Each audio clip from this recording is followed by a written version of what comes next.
इच्छाधारी भेड़िया सोचता है आज सूरज ढलने से पहले मुझे किसी का खून पीना होगा, नहीं तो मैं मर जाऊंगा। वह शिकार की तलाश में बाहर निकलता है, पर दरवाजे पर ही एक कोरियर वाला आ जाता है। वह उसे देखकर खुश हो जाता है और उसे घर के अंदर बुलाकर उस पर हमला करके उसका खून पी लेता है और अपनी जान बचाता है। एक बच्चा स्कूल आता है और थोड़ी देर बाद उसके पूरे शरीर में खुजली होने लगती है और वह भेड़िया बन जाता है। पर भेड़िया बनते उसे क्लास का एक बच्चा देख लेता है और वह भेड़िया बच्चे पर हमला कर देता है। थोड़ी देर बाद बच्चा वहीं मर जाता है, पर भेड़िए को अभी भी भूख लगी थी। पता नहीं अगली बारी किस बच्चे की होगी। आपको पता है तो कमेंट में जरूर बताएं। दो बच्चे घर पर खेल रहे थे, तभी दोनों में किसी बात पर झगड़ा होने लगता है। झगड़े की आवाज से वहां बैठा भूतनाथ गुस्सा हो जाता है और एक बच्चे को वहां से गायब कर देता है। दूसरा बच्चा यह देखकर डर जाता है। तभी उसके सामने भूतनाथ आ जाता है और बोला, तुम दोनों झगड़ा कर रहे थे, इसीलिए मैंने एक बच्चे को यहाँ से गायब कर दिया है। वह यह सुनकर रोने लगता है तो भूतनाथ गुस्से में उसे भी वहां से गायब कर देता है।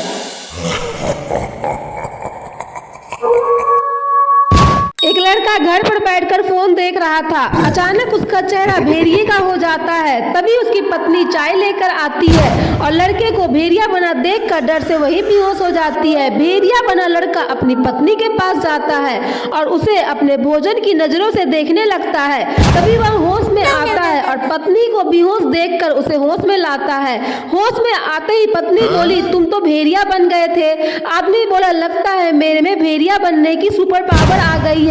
पत्नी यह सुनकर फिर से बेहोश हो जाती है और वह फिर से भेड़िया बन जाता है। भूतनाथ का दोस्त स्कूल जाते समय लेट हो जाता है। उसे डर लगने लगता है। वह मंत्र पढ़ता है, टूटी फूटी मकड़ी का राजा, भूतनाथ तू आजा। भूतनाथ तुरंत ही आ जाता है और बोला, क्या हुआ? बच्चा बोला, भूतनाथ मैं स्कूल के लिए लेट हो गया हूँ। भूतनाथ बोला, बस इतना ही, मैं अभी तुम्हें स्कूल पहुँचा देता हूँ। भूतनाथ ने चुटकी बजाई और बच्चा स्कूल पहुँच जाता है और स्कूल का शरारती बच्चा यह सब देख लेता है। थोड़ी देर बाद वह वही मंत्र पढ़ता है। तभी भूतनाथ वहाँ आ जाता है। शरारती बच्चा बोला, अब से मैं तुम्हारा मालिक हूँ, मुझे अभी जादू से स्कूल पहुँचा दो। भूतनाथ ने चुटकी बजाकर उसे जंगल में भेज देता है, क्योंकि भूतनाथ को उस शरारती बच्चे के बारे में सब मालूम था। एक लड़का घर पर बॉबी देओल के वायरल सॉन्ग की प्रैक्टिस कर रहा था। वह बहुत कोशिश करता है पर परफेक्ट नहीं कर पाता है। वह गुस्से में कुर्सी पर बैठ जाता है और बोला, अब मैं लास्ट टाइम कोशिश करूंगा, अगर नहीं हुआ तो मैं ग्लास तोड़ दूंगा। वह ग्लास को सर पर रखता है और जैसे ही कोशिश करने लगता है ग्लास गायब हो जाता है। लड़का घबरा जाता है। तभी उसे एक भूत ग्लास के साथ डांस करता हुआ दिखता है। लड़का यह देखकर डर से वहीं बेहोश हो जाता है।